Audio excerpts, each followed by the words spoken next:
ಒಂದಾನೊಂದು ಕಾಲದಲ್ಲಿ ಒಂದು ಹಳ್ಳಿಯಲ್ಲಿ ಅತಿ ದುಷ್ಟನಾದ ಒಬ್ಬ ನ್ಯಾಯಾಧಿಪತಿ ವಾಸಿಸುತ್ತಿದ್ದನು. ಒಂದು ದಿನ ಆ ಹಳ್ಳಿಯಲ್ಲಿ ಬಟ್ಟೆಗಳಿಗೆ ಬಣ್ಣ ಹಾಕುವ ಕೆಲಸದಿಂದ ಜೀವನ ನಡೆಸುತ್ತಿದ್ದ ಮತ್ತು ಜನರಲ್ಲಿ ಒಳ್ಳೆಯ ಹೆಸರು ಗಳಿಸಿದ್ದ ಒಬ್ಬ ವ್ಯಕ್ತಿಯಿದ್ದನು.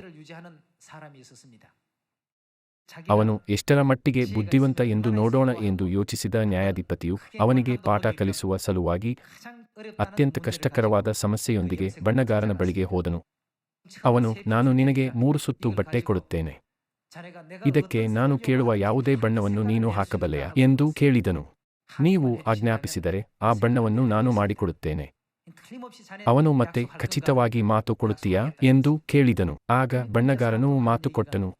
ಆಗ ನ್ಯಾಯಾಧಿಪತಿಯು, ಕಪ್ಪಿನಂತಿದ್ದು ಸ್ವಲ್ಪ ಬೂದು, ಕೆಂಪಿನಂತಿದ್ದು ಸ್ವಲ್ಪ ನೀಲಿ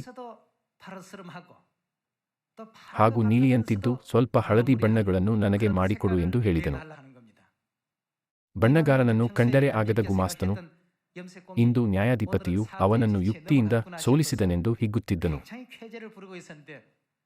ಎಷ್ಟಾದರೂ ಬಣ್ಣಗಾರನು ಇದೇನೂ ಕಷ್ಟವಲ್ಲವೆಂಬಂತೆ ಮುಗುಳ್ನಗುತ್ತಾ, ಖಂಡಿತ ಆ ಬಣ್ಣವನ್ನು ಮಾಡಿಕೊಡಬಲ್ಲೆ.